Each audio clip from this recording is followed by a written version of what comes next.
بالنسبة للجزائر برضه أنا بدي أتكلم. الجزائريين عندهم حساسية مننا في الفترة الأخيرة، وأنتوا هتقابلوا جزائريين بره وما بنعرفش إيه السبب.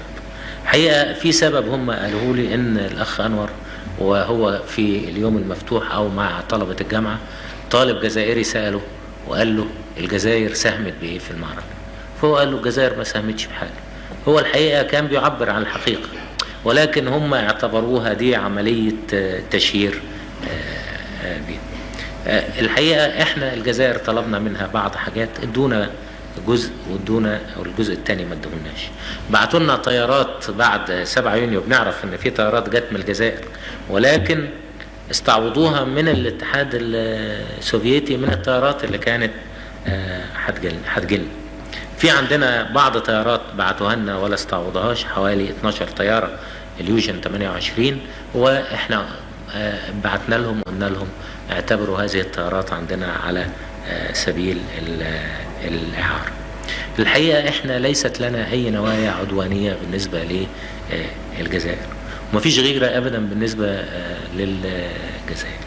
يعني قد يكون البعض هناك بيحسوا ان كان هناك علاقة بيننا وبين بن بلة، ولكن ده موضوع اصلا موضوع انساني، واحنا بعد ما حصل اللي حصل قلنا ان احنا لن نجعل هذه المواضيع الإنسانية أو الشخصية تؤثر في عملنا الدولي، ومشينا معاهم الحقيقة. ولكن في طبعا فئات بتحاول أنها توجد بذور شكوك وحساسية.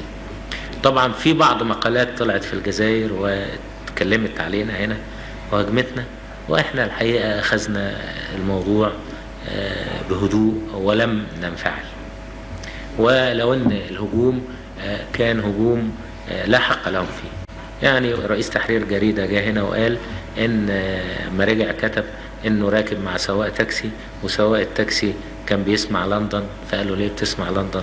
قال له لا، لو سمعت مصر كان وصدقت البيانات المصرية كان زماننا موتنا اليهود اللي في اسرائيل كلهم وضفنا عليهم عدد من بره.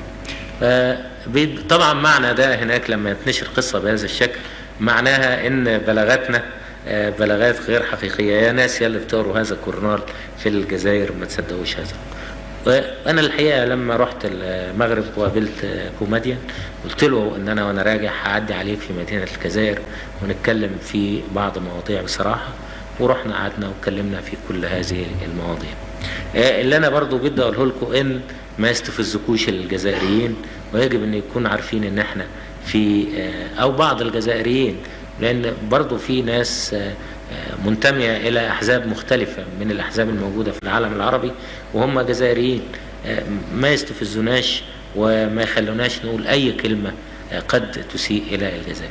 إحنا كان هدفنا حينما ساعدنا الجزائر على الاستقلال هدف محدد وواضح: الجزائر عربية ولا تكون الجزائر فرنسية، وهذا ما تحقق. واخواننا يذكروا ان انا كنت بقول لهم ان احنا يجب ان نحارب في سبيل الجزائر العربية، ولو كان اللي هيجوا في الجزائر بعد كده العرب اللي هيجوا يشتمون، لكن هيبقى حققنا هدف كبير وهو الجزائر العربية. في اثناء زيارة الاخ لبيب جاي بانطباع كويس جدا، وان هذه الامور زالت، ولكن قد يحاول بعض الناس انهم يستثيروكم، وفي محاولات ايضا دلوقتي حتى بالنسبة للسفارات. فيجب ان يكون هدفنا الحقيقة ان احنا نلم العرب كلهم.